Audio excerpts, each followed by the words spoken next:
आज मैं तुझे एक ऐसी बीमारी के बारे में बताऊंगा जिसका शिकार होने से आज तक कोई नहीं बच पाया है। कौन सी भाई? वही जिसमें लोग खाना पीना सोना हिलाना सब कुछ भूल जाते हैं। कौन सी? एग्जाम।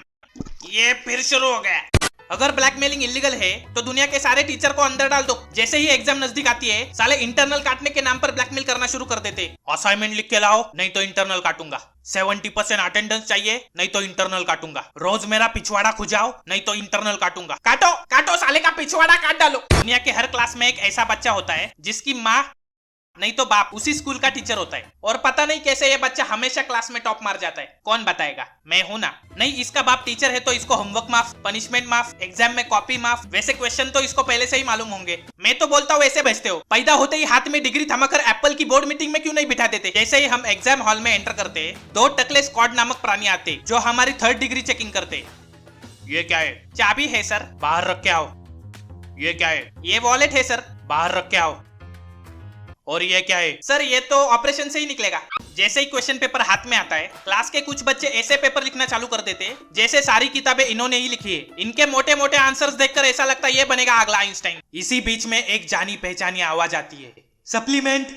ये शब्द गरम तेल की तरह कानों में पड़ते ही सारे लोग उस बच्चे की तरफ ऐसे देखते हैं जैसे उसने सप्लीमेंट नहीं डिवोर्स मांगा है। जैसे ही एग्जाम खत्म हो जाता है हम लोगों को सप्लीमेंट बांधने के लिए थ्रेड्स दिए जाते हैं। जरा जाके कोई इन बहन के पकौड़ों को समझाओ कि स्टेपलर का इन्वेंशन हो चुका है भाई, नहीं तो स्टेपलर से पिछवाड़ा बंद कर दूंगा मैं। ऐसे ही हमारा रिजल्ट लगता है पापा शुरू हो जाते। वो शर्मा जी के बेटे को देख 90% लाया है वो। नहीं, मुझे एक बात बताओ, ये शर्मा जी का बेटा है कौन? और दुनिया के सारे अच्छे काम करने का कॉपीराइट लेके रखा है क्या शर्मा जी के बेटे ने? मुझे आज तक मेरे आस पड़ोस, पड़ोस का गांव, पड़ोस का जिला, पड़ोस का देश कहीं पे भी शर्मा जी और उसका बेटा नहीं मिला। कहाँ रहते कहाँ है ये भोपाड़ी के? जहाँ पे भी मिल जाएंगे सालों को ठोक दूंगा। कंट्रोल भाई कंट्रोल। अगर आपको 10वीं में 80 से ज्यादा मार्क्स आए हैं तो आपसे बदनसीब इंसान कोई नहीं है दुनिया में। आपने खुद का ही चूतिया काट लिया है, क्योंकि जिन लोगों को 50-60 मिला है उन लोगों के पास करियर चूज करने की पूरी आजादी है। चाहे तुम आर्ट्स में जाओ, कॉमर्स में जाओ या मैनेजमेंट में जाओ। लेकिन आपको गलती से भी 80 से ऊपर मार्क्स आए हैं तो आपको साइंस में जाने से भगवान भी नहीं बचा सकता, क्योंकि हमारे देश में आर्ट्स और कॉमर्स में जाने वालों को होशियार नहीं माना जाता। लेकिन वही लोग आज बिजनेसमैन और कलाकार बन गए और साइंस वाले बेकार बन गए। जैसे ही एग्जाम नजदीक आती है हमारे घर वाले हाथ धोकर पीछे पड़ जाते।